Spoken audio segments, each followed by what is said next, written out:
Rain pounds Manhattan like God's fist against glass. Inside the Aurelio Grand Club, chandeliers drip light over senators, bankers, and men who own half the city. Silver forks scrape porcelain. Wine pours smooth as secrets. Then the doors explode open. A little girl bursts through, 7 years old, black, wearing a cream tutu dress, now torn at the hem. Her braids swing wild. Tears streak her cheeks. Blood, not hers, stains her tiny fingers. She runs past security, past gasping waiters, past 300 frozen faces, straight to one table, straight to one man. Cashin Moretti sits like a statue carved from danger. Black suit, red shirt unbuttoned, tattoos crawling up his neck like vines. Sicilian Mafia air, the kind of man mothers warn daughters about. The girl grabs his sleeve with both hands.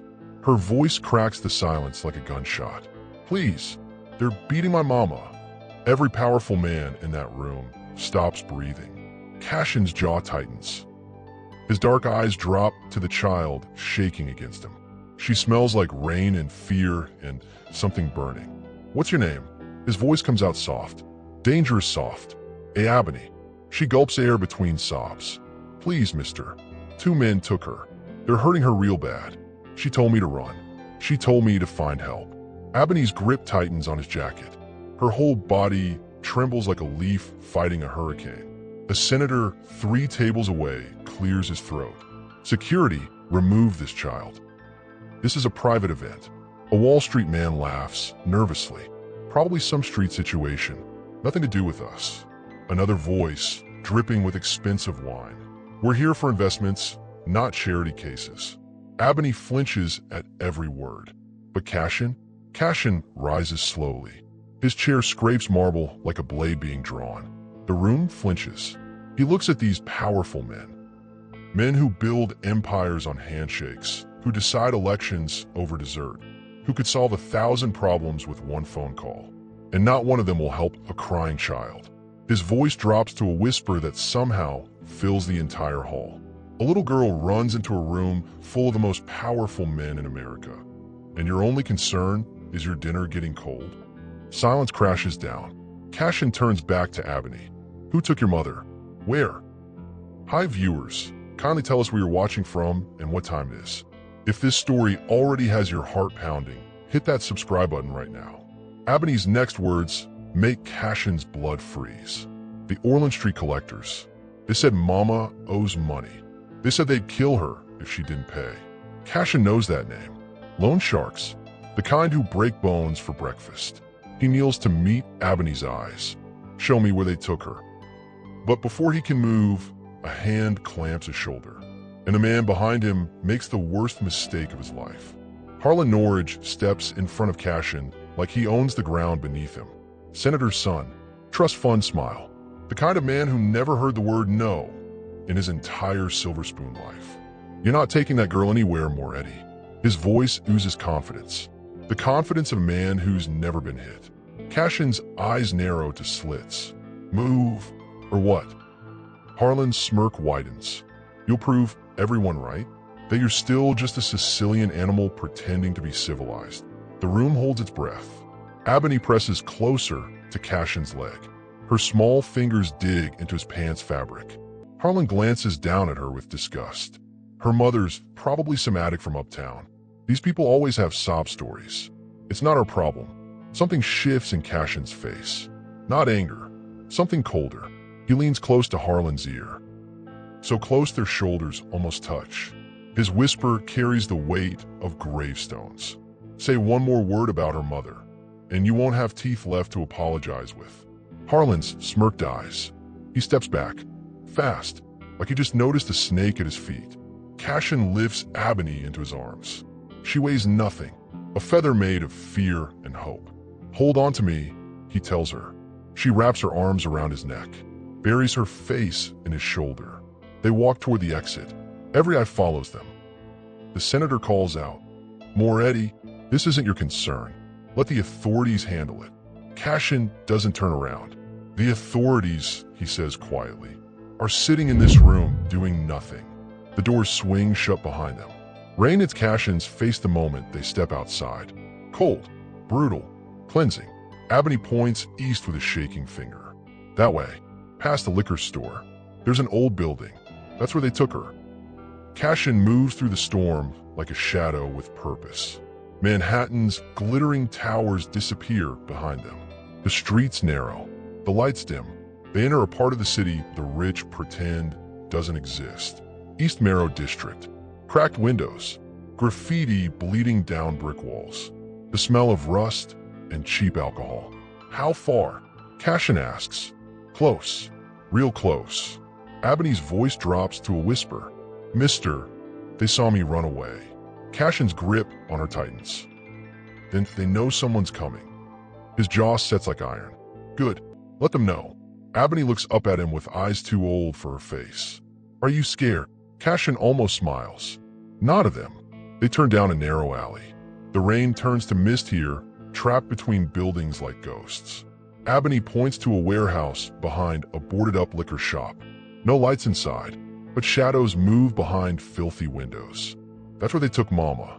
Cashin sets her down behind a dumpster. He crouches to her level. Stay here. Don't come out unless you hear my voice. Tears spill down her cheeks again. What if they hurt you too? He wipes her tears with his thumb. Gentle. The gentlest thing he's done in years. They won't. He stands, walks toward the warehouse, and what he sees through the cracked door makes his blood turn to fire. Two men stand over a woman tied to a chair. Leora, Abney's mother, her face swollen, lips split open, blood dripping onto concrete. She's conscious, barely, fighting to keep her eyes open through sheer will alone. One man holds a belt, leather, thick, already stained dark.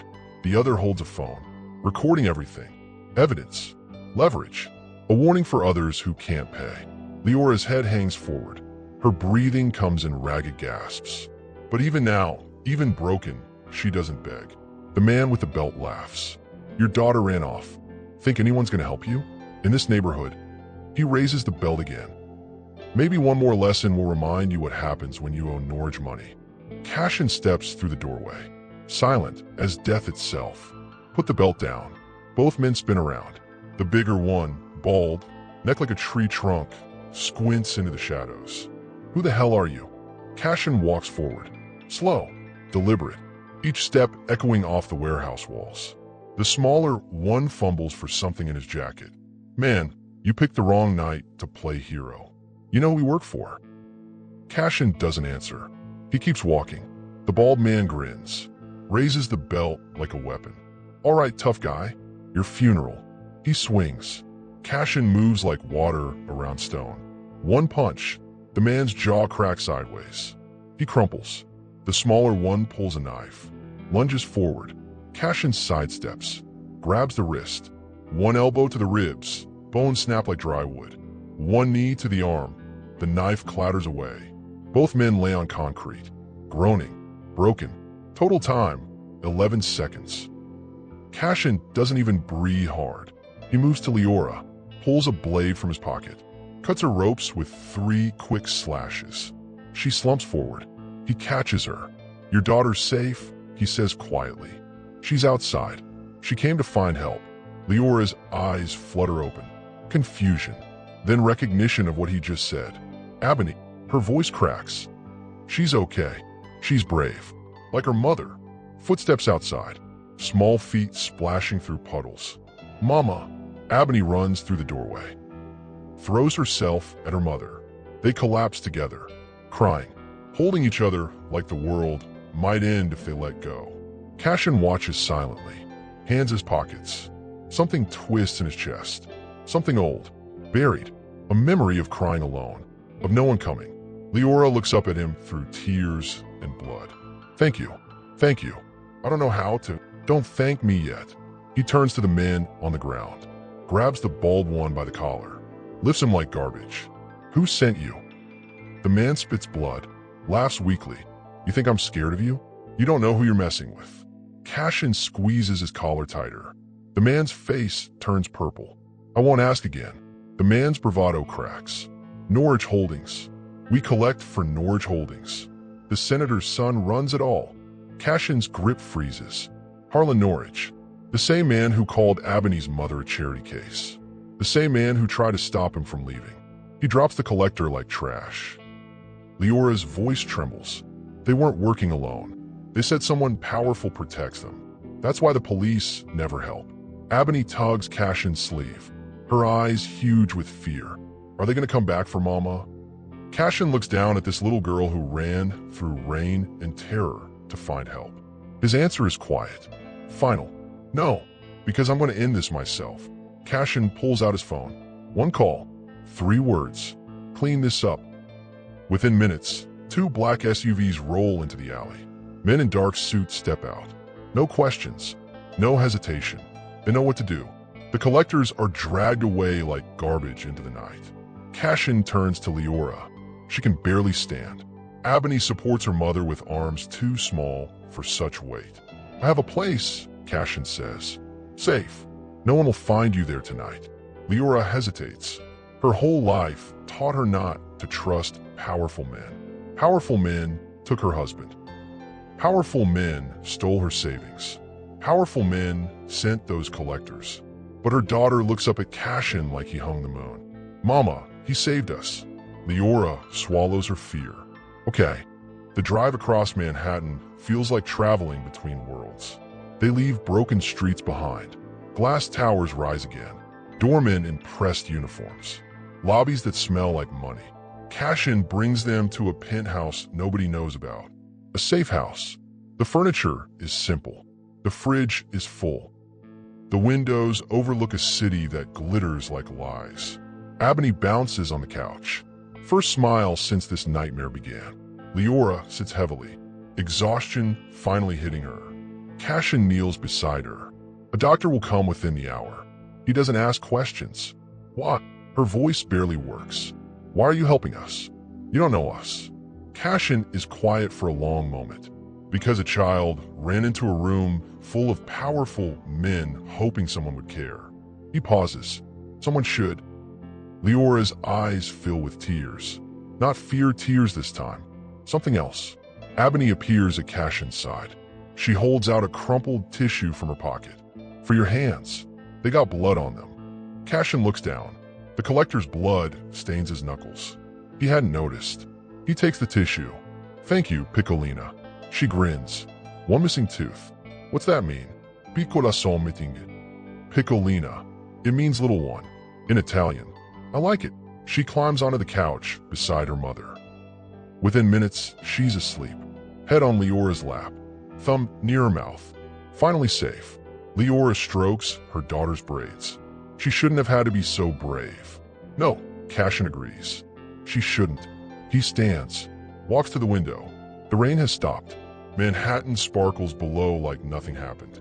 But something did happen. And tomorrow, the men responsible will learn exactly what. Leora's voice comes soft from behind him. Those men said Norwich Holdings. The senator's son. He's untouchable. Everyone knows it. Cashin's reflection stares back at him in the glass. No one is untouchable. He has lawyers, judges, police. You can't just. I don't use lawyers.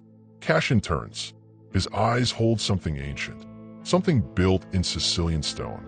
I use truth, and the truth has a way of burning down kingdoms. He heads for the door. Rest, both of you. Tomorrow, this ends. The door clicks shut behind him. Leora holds her sleeping daughter close. For the first time in months, she breathes without fear. Outside, Cashin steps into the cold night air. He has files to gather, evidence to compile, and a senator's son to destroy. Comment justice. Right now, if you believe Harlan Norwich deserves what's coming. Because tomorrow, Cashin Moretti walks back into that elite club. And this time, he's not leaving until someone pays. Dawn breaks gray over Manhattan. The city wakes up like nothing happened. Coffee shops open. Taxis honk. Joggers run through Central Park. But in a penthouse across town, Cashin Moretti hasn't slept. Files cover his desk. Bank records. Shell companies. Transfer receipts. Photographs of bruised women. Testimonies from victims too scared to speak publicly. Norwich Holdings. On paper, a legitimate debt recovery agency. In reality, a machine built to crush the poor. And at its center sits Harlan Norwich, the senator's son who mocked a crying child. Cashin's phone buzzes. His tech specialist. Got everything. 12 victims documented. All black women. All from East Marrow. Same pattern. Small loans with impossible interest. Miss one payment. The collectors arrive. Police reports? Filed and buried. Someone high up kills them every time. The senator. His office. Yeah. Cashin ends a call. He showers. Dresses. Black suit darker than midnight. No tie. He doesn't need one. Before leaving, he checks on Leora and Ebony. They sleep tangled together on the penthouse bed. Ebony's arm thrown across her mother's chest, protecting her even in dreams. Cashin watches them for a moment. Something cracks in his chest. A door he locked decades ago. He closes it again. Not now. Not yet. He leaves a note on the kitchen counter. Stay inside. This ends today. The elevator descends 40 floors. Each floor, his resolve hardens. He steps into the morning light. The Aurelio Grand Club sits just 12 blocks away.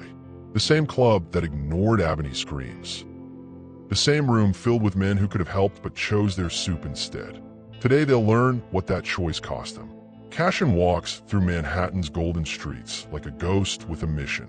Doormen step aside without being asked. The club's entrance looms ahead. Marble columns, bronze doors, a kingdom built on secrets. He pushes through. Inside, the morning consortium is already gathered. Breakfast meetings, power plays, deals worth millions sealed over eggs and coffee. Cashin walks to the center of the room. Every conversation dies. Harlan Norwich sits at his father's side. His smurf from last night is gone, replaced by something twitchy. Nervous. Good. He should be nervous. The senator rises slowly. Moretti, this is unexpected. I thought we settled things last night. You settled nothing. Cashin's voice carries to every corner. You watched a child beg for help and did nothing. Murmurs spread through the room. Harlan laughs, forced hollow. Are we really doing this? Over some street kid and her junkie mother. Cashin reaches into his jacket. Security takes a step forward. He pulls out 2 folders, drops them on the table with a sound like a gavel. 12 women, all targeted by your collection agency. All beaten, all silenced. The senator's face drains of color. Harlan sputters. That's ridiculous. Those are legitimate business operations. There are videos. Cashin opens one folder. Photographs spill out. Bruises. Hospital records. Faces that could be anyone's mother, anyone's sister. Your men filmed the beatings. For leverage. For fun. The room goes silent. One of the Wall Street executives pushes back from the table. Harlan, is this true? Of course not. He's lying. He's a criminal trying to. I have testimonies. Cashin's voice cuts through like a blade. I have bank records. I have shell company documents tracing every dollar back to Norwich Holdings. He looks directly at the senator. You used your son's greed and your political power to prey on women who couldn't fight back. The senator's hands shake. Harlan's voice cracks. Dad, say something. Tell them he's making this up. But the senator stays silent. Because he knows. Cashin knows too. The evidence doesn't lie. Harlan stands so fast his chair crashes backward. You can't do this. You don't have the authority. My father is a United States senator. Cashin doesn't flinch. And you're a coward who hides behind his daddy's name. He leans on the table. So here's what happens next. If you think Harlan deserves to lose everything, hit that like button right now. The senator's voice finally breaks the silence. Weak, terrified. What do you want? Cashin's answer is simple, and it changes everything. Everything. The word drops like a bomb in the silent room. Cashin straightens. His eyes sweep across every powerful face watching him. Bankers, judges, executives, men who shaped America's economy over breakfast. Now they sit frozen, afraid. Dissolve every operation running through Orland Street, Cashin continues. Compensate every victim your collectors touched. And you, he points at the senator, step down from office. Harlan explodes. Are you insane? You can't just walk in here and demand. I already have. Cashin's calm cuts deeper than any shouting could. The senator grabs his son's arm, pulls him down. His political survival instincts kick in. "Let's be reasonable," the senator says, voice shaking. "Surely we can reach an arrangement. Money? Protection? Name your price, Moretti." Cashin tilts his head, almost amused. "You think I want your money?" He reaches into the folder again, pulls out a flash drive, holds it up so everyone can see. This contains copies of everything. Bank records, videos, testimonies. One click, and it goes to every major news outlet in the country. The room erupts. Voices overlap. Chairs scrape. Panic spreads like wildfire. One executive stands. "I had nothing to do with this. I want it on record." Another follows. "Same here. The Norridges operated independently. We never." "Sit down." Cashin's voice silences them all. "You watched a child cry for help. You called her mother astray. You're all guilty of something." He lets that sink in. Then he focuses back on Harlan. "You built your empire on the backs of women who couldn't fight back. You thought money and power made you untouchable." Cashin steps closer. "But here's what you forgot." His voice drops to barely a whisper. "Power respects power, and mine is the kind that can't be bought." Harlan's face turns white. The senator looks around the room, desperate, searching for allies. But every man avoids his eyes. They're already calculating their own survival, already distancing themselves from the sinking ship. Politics has no loyalty. "I need time," the senator croaks, "to consult lawyers. 2. You have until I finish my coffee." Cashin walks to the breakfast bar, pours himself a cup. Black, no sugar. The room watches in horrified silence. Every second feels like an hour. Harlan starts pacing, muttering, his perfect world crumbling around him. The senator pulls out his phone, dials with trembling fingers. Whispered conversations, legal terms, desperate negotiations. Cashin sips his coffee, waits. Finally, one of the older executives, a man who built banks from nothing, clears his throat. "I vote we comply with Moretti's demands." Another voice follows. "Agreed." The Norridges are on their own. Then another, and another. One by one, the most powerful men in America abandon the senator and his son. Harlan spins around. "You cowards, after everything my family did for you." "Your family," someone cuts in coldly, "just became a liability." The senator closes his eyes, defeated. When he opens them, 20 years seem to have aged his face. "What do you need me to sign?" Cashin sets down his coffee. Victory never tasted so bitter, and yet it tastes exactly right. Documents spread across the table like a paper graveyard. Cashin watches the senator sign each one. Resignation letter, asset dissolution, victim compensation, fund authorization. Every stroke of the pen buries the Norridge empire deeper. Harlan stands in the corner, silent now, the fight drained out of him like water from a cracked glass.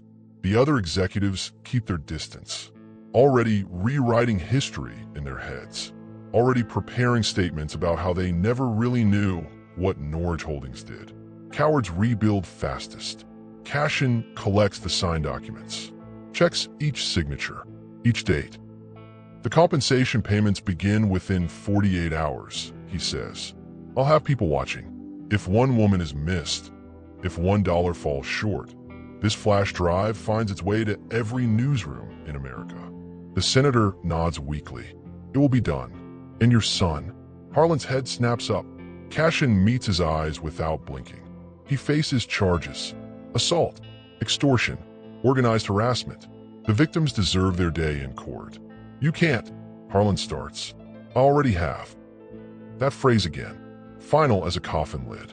The senator places a hand on his son's shoulder. "We'll get lawyers. We'll fight this properly. Fight all you want." Cashin tucks the documents into his jacket. "The evidence is public now. Your political friends won't touch you. Your money won't save you." He turns to leave, but something makes him stop. He looks back at the room full of powerful men. Men who ignored a crying child. Men who chose comfort over conscience. "A little girl ran into this room last night," Cashin says quietly. "She asked for mercy. You gave her nothing." He pauses at the door. "I gave her justice. The words hang in the air like smoke after a fire. Cashin walks out. Behind him, the Aurelio Grand Club sits in ruins. Not the building, that still stands pristine and marble polished, but the men inside, broken, exposed, stripped of the illusion that power protects everything. Outside, Manhattan buzzes with life. Taxis, tourists, street vendors selling dreams for $1. Cashin hails a car. He has one more stop to make, one more promise to keep. If you believe justice was served today, hit that like button and share this story with someone who needs to hear it. The drive across town feels different now, lighter. Cashin watches the city blur past his window. For years, his power meant control, territory, fear. But today it meant something else. And he's not sure what to do with that feeling yet. The car stops outside his safe house. He steps out, takes a breath, and walks toward the two people waiting inside who changed everything. Ebony spots him first. She's standing at the window, waiting, watching, hoping. The moment Cashin walks through the door, she launches herself at him like a tiny missile. You came back. Her arms wrap around his waist. Her face presses into his stomach. Cashin freezes for a half-second. Physical affection isn't something he knows. His childhood taught him fists, not hugs. But something in him softens. He places a hand on her braids. Gentle. I told you I would. Leora rises from the couch. Her face is healing, still bruised, but the swelling has gone down. The doctor did good work. Is it over? She asks. Hope and fear war in her voice. Are we safe? It's over. 2 words, but they carry the weight of 1,000 sleepless nights, 1,000 terrified prayers, 1,000 moments of wondering if tomorrow would bring more pain. Leora's knees buckle. She catches herself on the couch arm. Tears spill down her cheeks. Not sad tears, not scared tears, relief tears, the kind that come when you finally stop running. Ebony looks up at Cashin. What happened to the bad men? They're going to answer for what they did. A judge will decide their punishment. Will they go to jail? Some of them. Yes. Ebony nods seriously, like she's processing complicated grown-up information, which she is. Good, she says firmly. Mama didn't do anything wrong. She just needed help with money. Leora wipes her face. Baby, come here. Ebony runs to her mother. They hold each other on the couch. Cashin stands by the window, watching. Outside, the city moves on. Cars and people and noise. Inside, something shifts. Something he buried long ago stirs back to life. Stay for lunch. Leora's voice is soft, uncertain. It's the least I can offer. For everything you did. Cashin should say no. He has meetings, calls to return, an empire to run. But Ebony is already pulling his hand toward the kitchen table. Please? Mama makes the best grilled cheese, with the crust cut off and everything. Cashin looks at this little girl who ran through terror to find help, who trusted a stranger because she had no other choice, who somehow saw something worth trusting in a man the world calls a monster. Okay, he hears himself say, I'll stay. Ebony beams. Leora smiles, small, tired but real. And Cashin Moretti, Sicilian Mafia heir, sits down at a tiny kitchen table for grilled cheese sandwiches with the crust cut off. It's the strangest meal of his life, and somehow the best. The afternoon sun pours through the kitchen window like honey. Ebony chatters nonstop. School, her favorite teacher, the book she's reading about a girl who talks to animals, her dreams of becoming a veterinarian. Cashin listens, really listens, not the way he listens in business meetings, calculating, strategic, looking for angles, but the way a person listens when they've forgotten what innocence sounds like. Leora watches him quietly, studying this man who destroyed an empire before breakfast and now sits at her table drinking sweet tea from a chipped mug. You're not what I expected, she says finally. What did you expect? I don't know. Someone colder. Someone who helps for a reason. Cashin sets down his mug. Everyone helps for a reason. What's yours? The question hangs in the air. Ebony has wandered to the living room, playing with a stuffed rabbit she found in the closet. Cashin watches her for a moment, then looks back at Leora. When I was 7, he says quietly, men came to my home, took my father. My mother screamed. Beg for help. Leora's breath catches. I ran, Cashin continues. Just like Ebony, through streets I didn't know. To people I hoped would help. And no one did. The words land heavy. Leora's eyes glisten. So when your daughter ran into that room full of powerful men, Cashin trails off, then finds his voice again. I couldn't let her become me. Silence fills the kitchen, but it's not uncomfortable. It's the silence of understanding, of two broken people recognizing pieces of themselves in each other. Leora reaches across the table. Her hand covers his. Thank you, she whispers. Not just for saving us, for being the person you needed when you were small. Cashin stares at their hands. Her skin is warm. Her touch is gentle. He doesn't pull away. Mama, Ebony bounds back into the kitchen. Can we watch a movie? Please, please, please. Leora laughs, a real laugh. Maybe her first in months. Sure, baby. Pick something. Can Mr. Cashin watch too? They both look at him. The mafia boss. The corporate titan. The man whose name makes grown men tremble. I should go, he says. Ebony's face falls. But he pauses. Maybe I could come back. Tomorrow. If that's okay. Ebony's smile returns like sunshine after a storm. Promise? Cashin thinks about promises. About the ones broken over him. About the ones he swore he'd never make because keeping them hurt too much. Then he looks at this little girl who changed everything. I promise. A week later, Cashin stands in the doorway of a new apartment. Not a safe house this time. A real home. Brownstone in Brooklyn. 2 bedrooms. A yard where Ebony can play. Good schools nearby. All paid for. No strings. Leora walks through the empty rooms. Her hand trails along the walls like she's making sure they're real. I can't accept this, she says. It's too much. It's not charity.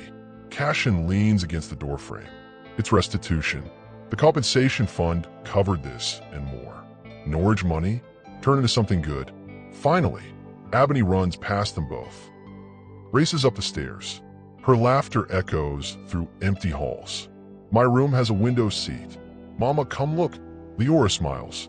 That smile, it's different now. Lighter, less afraid. She turns to Cashin. What happens now? For you, I mean? He considers the question. I go back to my world. Meetings. Deals. The life I built. Will it feel the same? He's quiet for a long moment. No, he admits. It won't. Ebony comes thundering back down the stairs. She crashes into Cashin's legs. Hugs him tight. Are you going to visit us? Yes. Every week. When I can. She looks up at him with those big brown eyes. The same eyes that found him in a room full of powerful men and asked for help. You're not scary, you know, she says matter-of-factly. People probably think you are, but you're not. You're just sad, and that's okay. Mama was sad too, but she got better. Cashin stares at this 7-year-old philosopher. Leora puts her hand over her mouth, hiding a laugh and tears at the same time. What did you get so wise? Leora asks. I don't know. Ebony shrugs. I just noticed stuff. Cashin kneels to her level. You're right, he says. I was sad. For a long time. And now? He thinks about the question. Really thinks. The weight he's carried for 30 years feels different. Not gone, but shifted. Shared, somehow. Now I'm better, he says. Because of you. Ebony throws her arms around his neck. Squeezes tight. Good, she whispers. Because you're part of our family now. And family sticks together. Over her shoulder, Cashin meets Leora's eyes. She's crying, not hiding it anymore. He feels something crack open in his chest. That locked door he keeps sealed. This time, he doesn't close it. He lets it open. Later, standing on a brownstone's front steps, Cashin looks back at the home he helped build. Ebony waves from the window seat. Leora stands beside her, both smiling. He waves back, then walks toward his waiting car. Manhattan glitters in the distance. His empire waits. His responsibilities call. But something has changed. He's no longer the man who sits alone at the head of every table. He's something else now.